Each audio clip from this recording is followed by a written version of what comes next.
Who's that coming down the track? Who's that coming down the track? It's me, Bushy, in red and black. Me, Bushy, in red and black. Ain't nothing finer in the land. Ain't nothing finer in the land. Than a group of Washington Georgia fans. Than a group of Washington Georgia fans. Go, go! Go, go!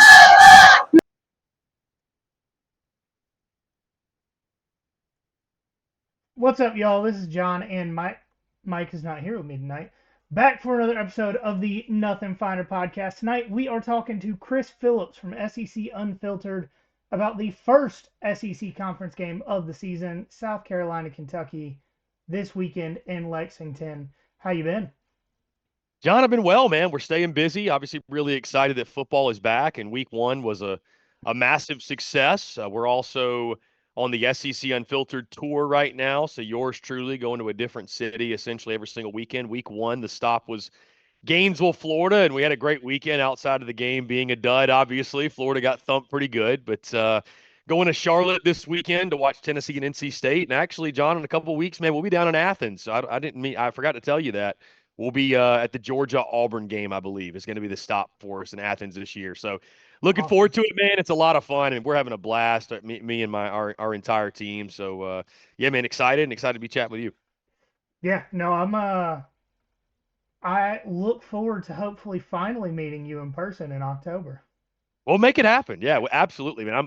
I'm looking forward to that. You know, there's a good chance, or at least a decent chance, Auburn could be 5-0, and the whole homecoming game thing. There'll be some bad blood in the air. I mean, I'm not expecting Auburn to pull the upset, but no, I'm excited, man. I haven't been to Athens in a really long time, and can't wait to watch the best team in college football.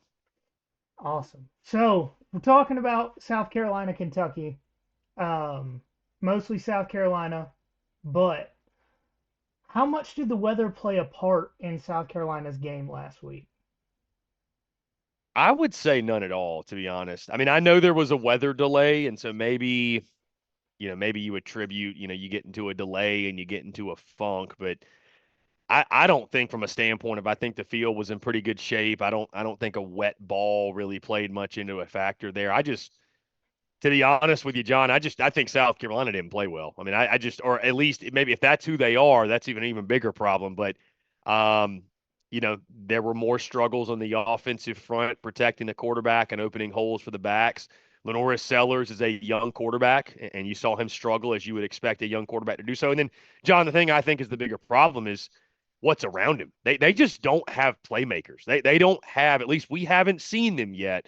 They don't have guys that have a knack for creating explosives. They just don't have those guys right now. They're searching for them, especially at the wide receiver position. So, and then defensively, the defense played well, John. I mean, I think the defense could be the bright spot this year. Kyle Kennard is a guy they added in the front seven. I thought they absolutely upgraded their talent, upgraded their athleticism in the front seven. And a guy like Dylan Stewart, a youngster who was such a big get when they signed him, and you saw why. I mean, his, just raw ability in his first collegiate game really stood out. But there's a lot of soul searching, John, going on in Columbia this week because, again, I don't think the weather played a factor, but South Carolina played about as poorly as they could. And granted, a win, but played about as poorly as they could in a victory on Saturday. So, what do you think the identity of that team should be? I think what it should be with the personnel and the skill set they have. I mean, I think defensively they should play an aggressive style of defense. I mean, I think they've again got those guys in the front set of seven, the athleticism. If you really believe in the guys they have in the secondary, which I mean they've got a pair of dudes in the back end at the safety spot, Nicky Manwari and DQ Smith, who have been freshman All-Americans, right? Like guys who have played really good football. O'Donnell Fortune at the corner spot. Jelon Kilgore is at the nickel. I mean, they've got some capable guys in the secondary. So I think defensively, John, being aggressive, attacking the offense, getting after the quarterback, forcing the issue a little bit, try to force some turnovers, force the issue when it comes to negative plays, tackles for losses. That was something that they struggled with last year, and they were not good defensively for about 75% of the season. So I would say more of an aggressive attacking style on the defensive side. But John, I know this question's mainly about the offense. That's the big question for South Carolina. It was for me coming in. I think they need to be a team that uses the quarterback run, the option game, they're going to be a team that runs the football, John. Bottom line. This should not be a pass heavy offense. I think that was one of the greatest concerns in that first game is like Dowell Loggins wants to do a certain thing. And I don't know how much of a fit Lenora Sellers is for that thing. Now, you've got to be able to, as a coach, don't put a square peg in a round hole. You build your system around your skill set and your players. You don't try to fit those guys into a set system and make them do things they're not comfortable in doing. So, there was a little bit of overkill last week with the quarterback run. They were using Lenora Sellers darn near like a wildcat quarterback. But I think you need to be 60-40, 65-35 running the football. You added Rocket Sanders and Oscar Radaway out of the transfer portal for that exact reason. And when you look at what they have from a personnel standpoint, John, it does not fit an offense that is going to be, efficient in throwing the football. They're going to need to run the football to have success, work off some play action. So, I think the offensive identity, that's the big thing. That's the most important. I think they need to be a team that runs the ball, uses the quarterback run, gets creative in the run game, works out of 12 personnel and lines up and runs it. And again, every now and then you pick and choose your shots, but I think for what they've got, especially with their deficiencies at the wide receiver position, I think leaning on the running game is going to be key. So, speaking of one of those skill position guys, Nick Harbor, what do they need to do with him? Because he seems like a cheat code if you can figure it out. John, here's the thing with Nick Harbor. This whole video game thing really set some unfair expectations for him. Because this is not a video game, John. This is real life. And yes, Nick Harbor is a track star. Yes, he is big. He's a physical specimen. But, John, being big and fast doesn't make you a good wide receiver.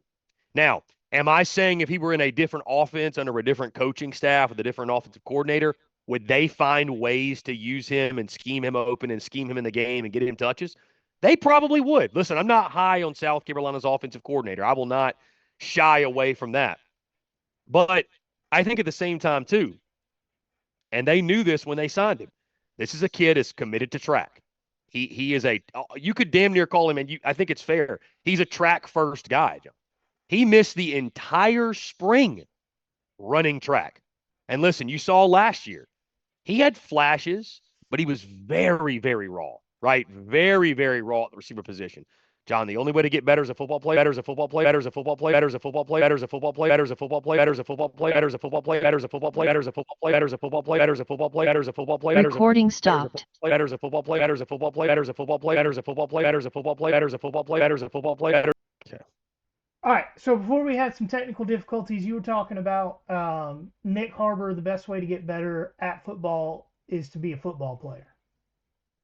Yeah, I mean, he didn't participate in spring practice. Again, the only way to get better is to take reps on the field and play football, and he had not done that. So, I kind of feel for Shane Beamer, John, from the standpoint of you sign a guy like that, you're expecting maybe a year or two in, he's going to be your wide receiver one. And, you knew his emphasis was going to be on track, but I don't think you knew it was something that was going to hinder him and hamper him to a point to where he could not turn into the guy that you hoped he would. So, I think this video game thing, it sets some crazy expectations for him. I think what you can pay attention to in that is that, he's a 99 speed in the game, but he's an 82 overall. He's not even their best receiver in the video game. So, being big and being fast doesn't make you a great receiver. And maybe if he was in a different, offensive system or, had a different coach, maybe they could find a way to scheme him in. But right now at South Carolina, that's just not the case. So, quarterback protection, we've already hit on it a little bit, but is there anything that can be done this season to improve that? Well, the offensive line, John, should be better. I mean, they had a rough go at it in the first game, and I think if you go back and watch that, though, there was a lot of issues on the perimeter from the people I talked to there, because, I mean, again, I was in Gainesville. I went back and watched some of the highlights, but didn't see every single snap.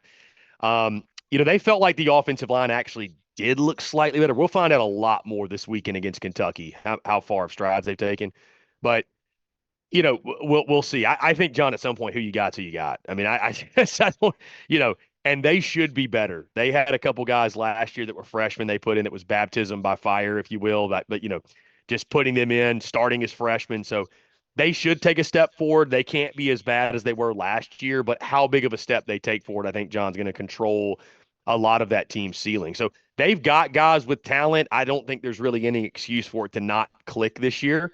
Um, but only time will tell. And again, this Kentucky game is going to be a great test for them. So we've already hit on the defense a good bit, but what level of play is this defense capable of? Like top 20 in the country, top 40?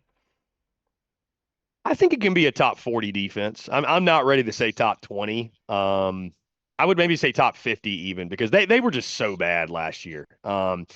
And you kind of saw shades of, they had some bad busts in the secondary against Old Dominion. So, I think with the way they've upgraded in the front seven, John, they can absolutely be a top 50 defense.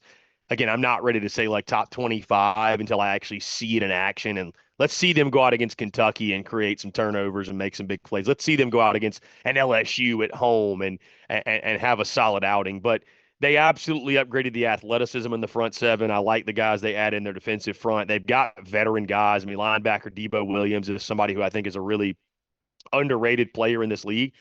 And they've got enough pieces in the secondary that I think that should be a solid aspect of their defense as well. So, there was a lot of heat on Clayton White, John, last year. And if they don't put it together this year and are at minimum a top 50 defense, I think everybody's going to kind of look back and point the finger and say, hey, this is a guy. We might need to make a change here because with the talent you have, there's just no excuse to not be better. So what do you expect South Carolina to do well this weekend? I would expect them to play well defensively. I think they will pressure Brock Vandagriff. I think they'll make it a point to send some exotic pressures and get after him and make him make some quick decisions. Brock Vandagriff obviously played well in that game against Southern Miss, but still a new quarterback, right? This is his first real test too as a starter. Same thing for Lenore Sellers on the other side. So I think they'll play well defensively. It's the other side of the ball that I'm really concerned about. But I do think their defense in most games this season, John, is going to give them a chance to win the football game. But they're going to need some of those big turnovers, some of those big explosives on the defensive side, game-changing plays, momentum-changing plays on the defensive side. I would also expect them, John, to play good special teams. I know that's something we don't talk about a lot, but I think with Shane Beamer in South Carolina, you can always kind of count on them to be solid in the special teams department. But mainly defensively, the defense will keep them in the ball game. It's just all about with the offense be able to do their part. And Kai Kroger needs his touchdown pass this year. Cannot be forgotten. He does. Hey, you might want to throw him in at quarterback if he keeps it up. Man, he's been incredible back there. So, what do you think they're going to struggle with the most? The passing game. I mean, that's without a doubt. That's such an easy answer. I mean, I just, my thing, John, you can't throw the football against Old Dominion.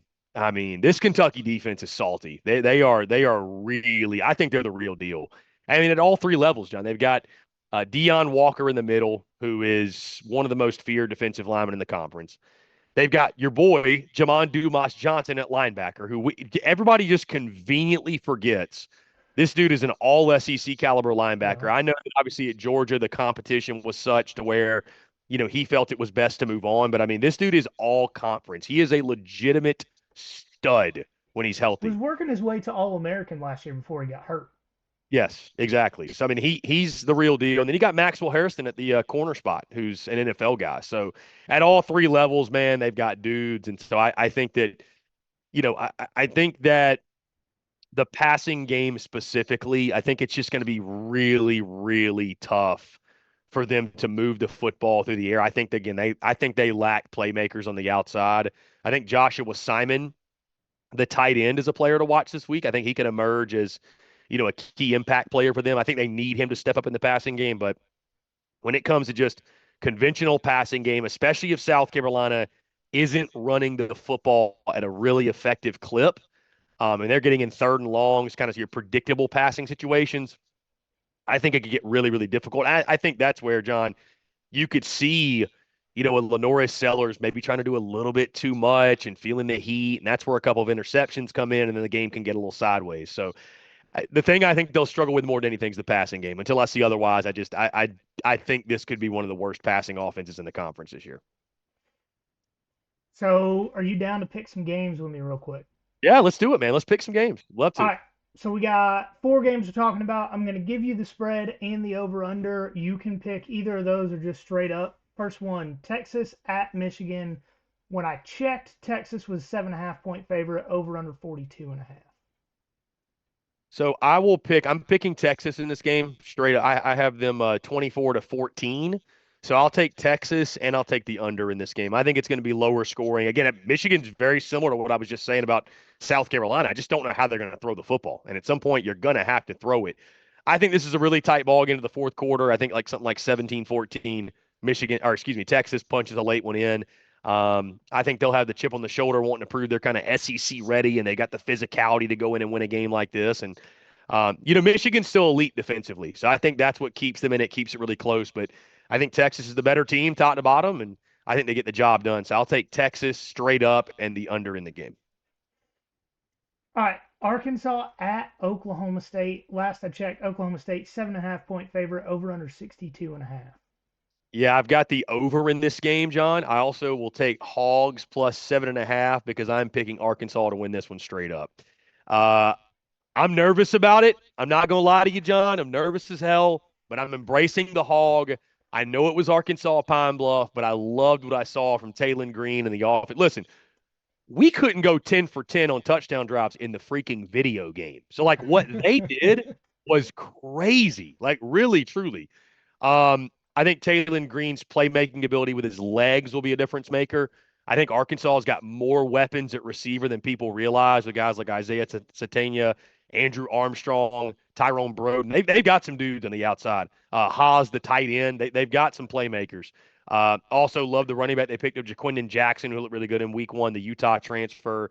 So, you got to slow down Ollie Gordon, but I think it's going to be a higher scoring game. If you watch Oklahoma State in week one against South Dakota State, they were leaky defensively, John. They were very leaky. So I think it's a higher scoring game.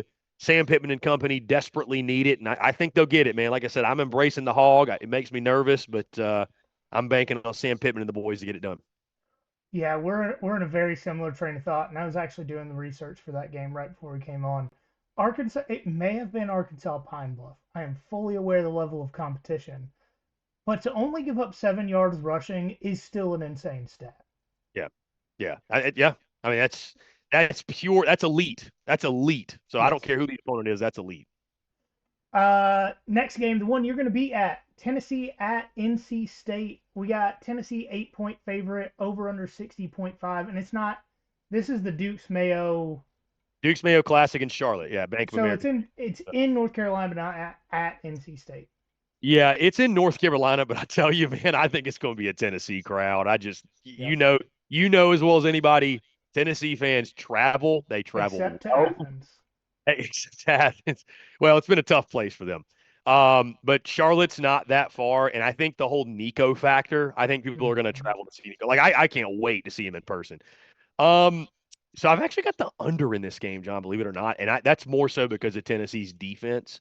I'm a big believer in their front seven. I've got the Vols in this game 31-24. I'm a little bit closer than some others, so I'm staying away from the spread. The reason I am, John, is like I could absolutely see Tennessee blowing out NC State, but I'm trying not to overreact to week one from the standpoint of, you know, State had a tough game against Western Carolina. They were sloppy, they were sluggish, they were clunky. I think they're better than what they showed. I think them losing their middle linebacker in the first series of that game, the guy with the green dot, the communicator, I think that was a bigger deal than people realize.